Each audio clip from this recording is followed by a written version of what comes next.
Ustaz, bagaimana hukum melazimkan ceramah tausiah antara Isya dan Tarawih? Ya saya tidak ada masalah, itu hanya manfaat. Sebagaimana kita melazimkan ceramah setiap ba'da maghrib sampai Isya setiap hari Minggu. Ini melazimkan atau tidak? Melazimkan apa? Sebagian orang mereka mumpung orang lagi tarawih maka dia manfaatkan untuk apa? Ceramah. Selama tidak diyakini itu lebih afdal, maka ini bukan bid'ah, hanya sekedar apa? Sarana. Bagaimana hukumnya salat tarawih berjamaah dengan keluarga daripada di masjid? Dan apakah batas salat tarawih? Apakah tarawih boleh dikerjakan munfarid dan bolehkah ditinggalkan? Salat tarawih hukumnya sunnah, tidak wajib. Nabi SAW selalu salat malam. Dan Nabi SAW pernah di masa hidupnya salat tarawih 3 malam. Pada malam keempat sahabat menunggu. Kata Nabi, la yamna'ni al-khuruju ilaikum illa makhafata an tufrada alaikum. Saya tadinya mau keluar jadi imam bersama kalian salat tarawih, tapi saya khawatir diwajibkan atas kalian karena masih zaman syariat. Karena kalau Nabi sudah melanggankan suatu amalan bisa jadi diwajibkan oleh Allah, sehingga Nabi tidak keluar tarawih lagi, beliau cuma tarawih 3 hari. Namun setelah Nabi meninggal dunia, maka hukum sudah tetap tarawih tidak wajib. Oleh karenanya Umar bin Khattab radhiyallahu anhu menjalankan tarawih tiap malam, melanjutkan sunnah Nabi SAW dan tidak perlu khawatir karena tarawih tidak akan wajib. Kalau seorang tidak tarawih enggak ada masalah. Tetapi sayang di bulan Ramadan, kalau dia tidak tarawih dia ibadah yang lain, maka dia baca Quran atau dia sedekah, tapi tidak wajib. Tarawih tidak apa? Tidak wajib. Apakah boleh tarawih di rumah? Tarawih yang paling afdal di masjid bersama imam sampai selesai. Sebagaimana sunnah Nabi, Nabi dulu tarawihnya di Masjid Nabawi. Tapi kalau seorang tidak tarawih di masjid, tidak ada masalah dia sama keluarganya. Dia seperti sholat malam.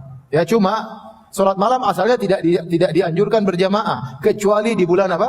Ramadan. Contohnya ibu-ibu, kalau ibu-ibu bikin sholat tarawih sendiri di rumah boleh-boleh saja, nggak ada masalah. Bahkan mereka sholat di rumah lebih afdal daripada sholat di masjid. Ya, tidak jadi masalah.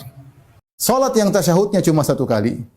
Salat yang tasyahud cuma 1 kali, itu salat subuh atau salat witir 1 rakaat atau salat witir 3 rakaat yang 1 tasyahud atau salat sunnah yang 2 rakaat yang 1 tasyahud. Semua salat yang tasyahudnya cuma 1, maka yang benar duduknya tetap iftirash ya. Jadi ini saya bahas dalam buku Bekal Salat ya, berdasarkan dalil umum dan banyak iftirash begini. Contoh salat subuh kita tasyahudnya begini. Contoh salat sunnah qobliyah zuhur 2 rakaat juga begini. Yang penting semua salat yang 1 tasyahud. Contoh salat witir 1 rakaat, ya duduk begini. Contoh salat witir 3 rakaat 1 tasyahud, ya begini. Beda dengan tasyahud yang 2 kali. Maka tasyahud pertama seperti ini, seperti salat duhur, salat asar, salat isya, maka tasyahud awalnya begini. Adapun tasyahud akhirnya maka dengan tawarruk, yaitu masukkan kaki di bawah sini ya. Ustaz, wanita apakah lebih baik salat di tarawih di rumah atau di masjid?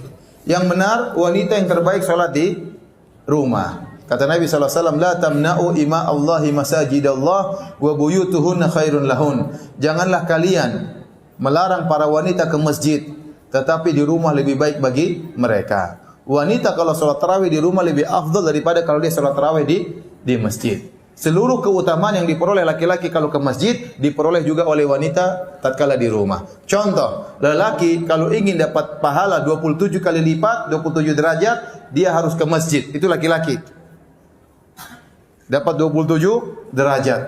Tapi kalau wanita dia ke masjid, dia juga dapat 27 derajat. Ternyata di rumah lebih baik. Berarti kalau dia di rumah, dia juga dapat 27 derajat. Dan ini bentuk keringanan dan pemuliaan yang Allah berikan kepada para wanita. Lelaki kalau ingin 27 derajat harus ke masjid. Perempuan tidak perlu, di rumah sudah cukup. Lelaki kalau ingin salat supaya dapat pahala salat semalam suntuk, kata Nabi SAW, man shallama al-imami hatta yansarif kutiba lahu qiyamul laila. Barang siapa yang salat bersama imam sampai selesai, bagi dia pahala salat semalam suntuk. Ini laki-laki ke masjid. Perempuan di rumah dia dapat pahala semalam suntuk. Kenapa? Karena salat di rumahnya lebih baik daripada di masjidnya. Kenapa bisa demikian? Karena wanita memang dalam Islam hendaknya menjauh dari lelaki, menjauh dari pandangan para lelaki.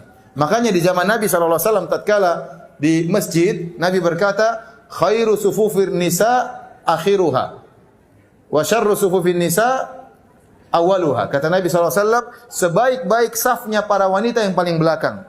Kenapa yang paling jauh dari lelaki?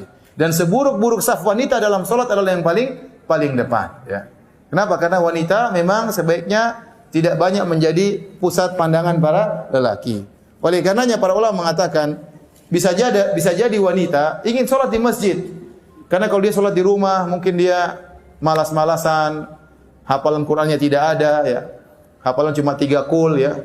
Sekarang sudah 4 qul ya. Qul huwallahu ahad, qul a'udzu birabbil falaq, qul a'udzu birabbin nas, plus qul ya ayyuhal kafirun ya. Setelah itu enggak tahu, enggak ada lagi qul yang lain, enggak hafal, udah. Bosan Ustaz.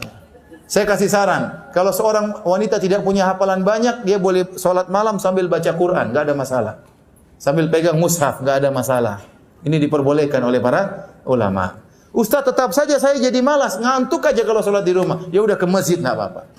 Enggak apa-apa. Meskipun di rumah lebih baik, tapi wanita dibolehkan sholat di masjid. Dengan syarat, tidak boleh berhias tatkala ke masjid. Tidak boleh pakai parfum tatkala ke masjid. Harus seadanya, yang wajar-wajar saja. Tidak boleh. Ya. Sampai sebagian ulama mengatakan, wanita yang terkenal cantik tidak boleh ke masjid. Ya. Kenapa? Karena bisa mengganggu jamaah. Ya.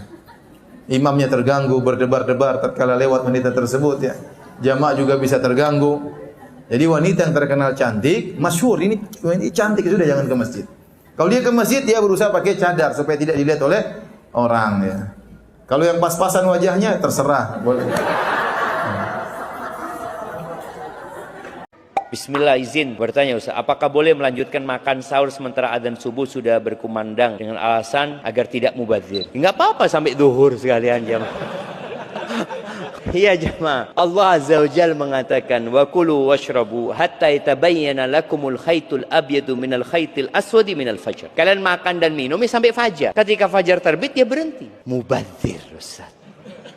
Ya ada apa-apa makan, berarti itu tidak puasa kalau mubadzir. Maka di sini Anda pernah dengar ada pendapat Ustadz yang mengatakan jadi kalau azan itu ada makanan boleh lanjutkan dimakan ya. Masalah ini ada khilaf di antara para ulama. Tapi keluar dari khilaf itu menyelamatkan. Ketika azan sudah selesai. Karena yang batasan puasa itu dari fajar terbit sampai matahari terbenam. Kecuali azannya itu duluan, cepat jam. Anda membaca kalau nggak salah ada pernyataan resmi dari Muhammadiyah yang menyatakan bahwasanya waktu subuh Indonesia itu kecepatan 8 menit ya. Kalau nggak salah seperti itu ya. Mereka sudah menetapkan seperti itu. Itu bisa menjadi bahan pertimbangan kalau memang benar seperti itu. Dan semoga pemerintah juga mengakomodir hal itu.